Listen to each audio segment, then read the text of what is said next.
250 years ago, most colonists learned of the Declaration of Independence by hearing it read from courthouse steps and public spaces. You may hear some unfamiliar words and phrases that seem inappropriate in 2026, but it was the language of the day.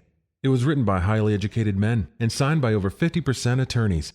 It told the world of its charges against a king and its passionate reasons as to why it wanted independence. Our volunteer readers are all local actors and government justice system employees. They include current Stark County Bar Association President and Family Court Magistrate Beverly Proctor Donald, Massillon Clerk of Court employee and Army and Air Force veteran Kathy Lewis, past Bar Association President and retired Canton Law Director Joe Martuccio, and retired County Crime Lab forensic scientist, current Stark County Court employee, and Palace Theater organist Jay Spencer.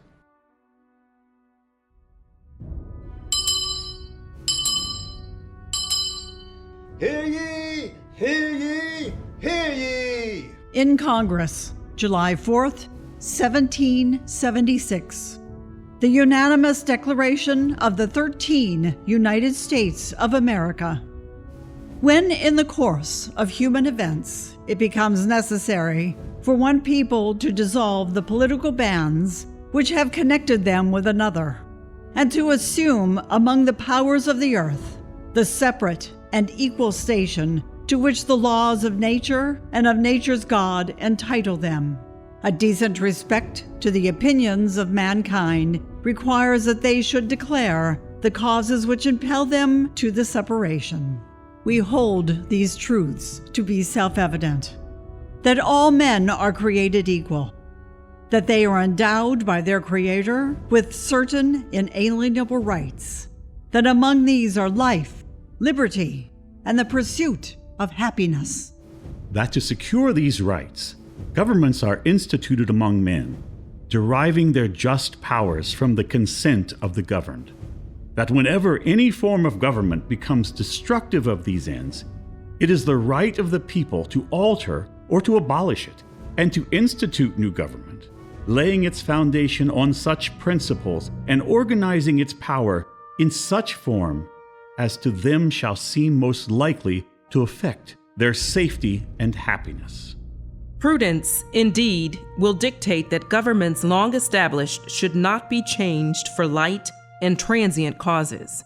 And accordingly, all experience hath shown that mankind are more disposed to suffer, while evils are sufferable, than to right themselves by abolishing the forms to which they are accustomed.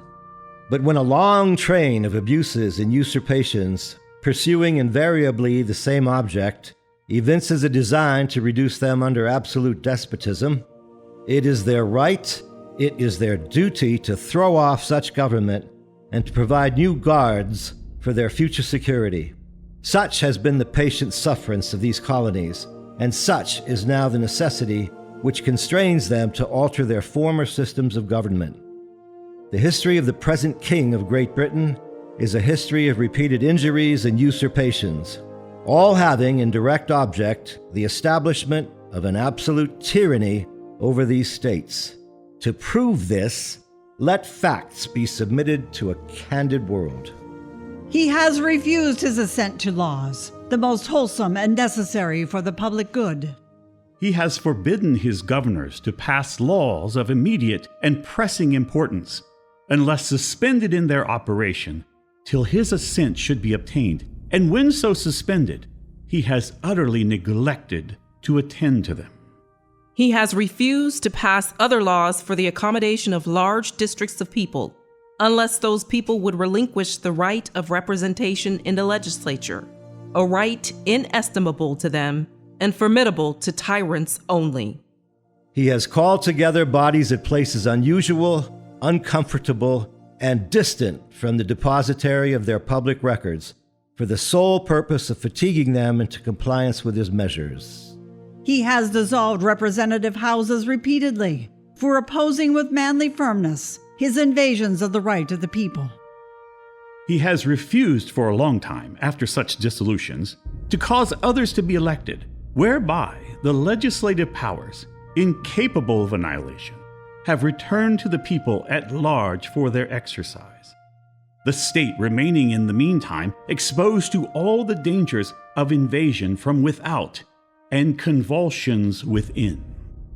He has endeavored to prevent the population of these states, for that purpose obstructing the laws of naturalization of foreigners, refusing to pass others to encourage their migrations hither, and raising the conditions of new appropriations of lands.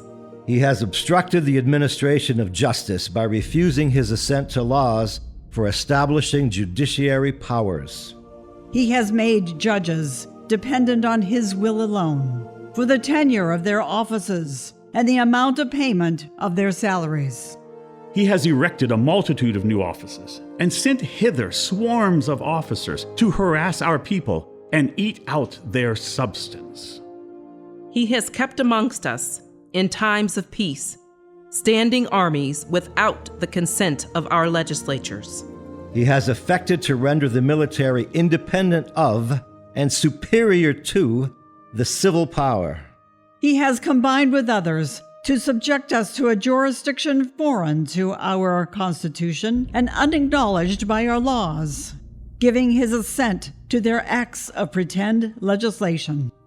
For quartering large bodies of armed troops among us, For protecting them by a mock trial from punishment for any murders which they should commit on the inhabitants of these states. For cutting off our trade with all parts of the world. For imposing taxes on us without our consent. for depriving us in many cases of the benefits of trial by jury.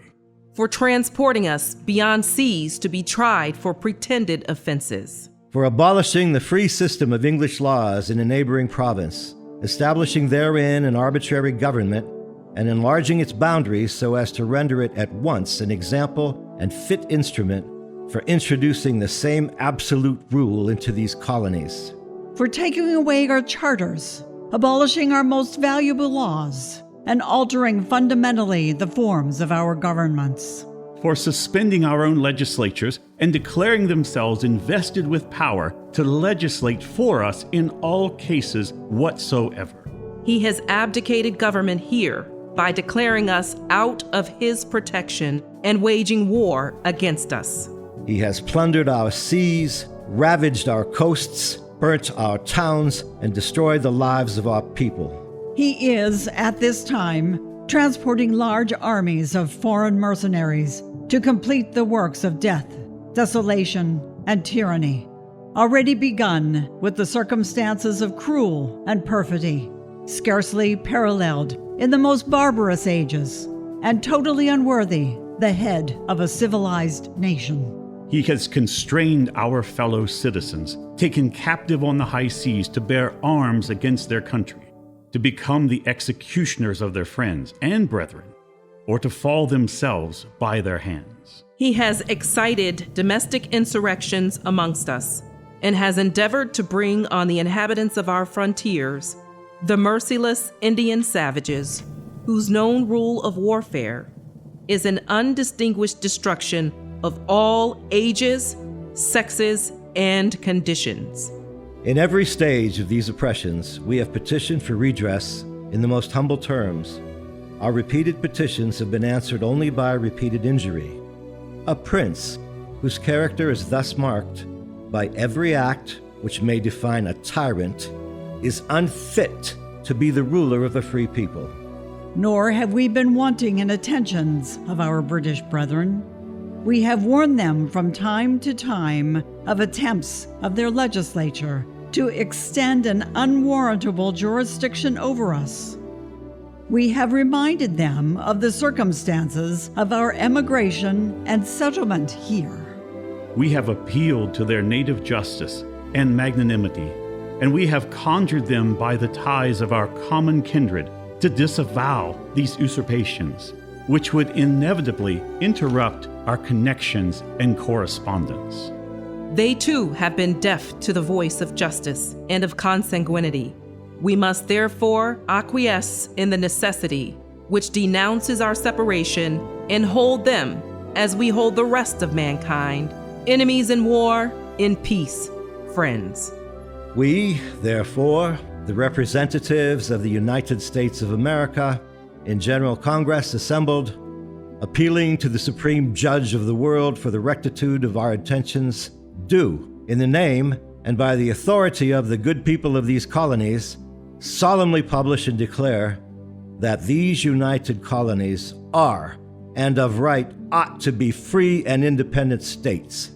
That they are absolved from all allegiances to the British Crown, and that all political connection between them and the state of Great Britain is and ought to be totally dissolved. And that as free and independent states, they have full power to levy war, conclude peace, contract alliances, establish commerce, and to do all other acts and things which independent states may of right do. And for the support of this declaration, with a firm reliance on the protection of divine providence, we mutually pledge to each other our lives, our fortunes, and our sacred honor.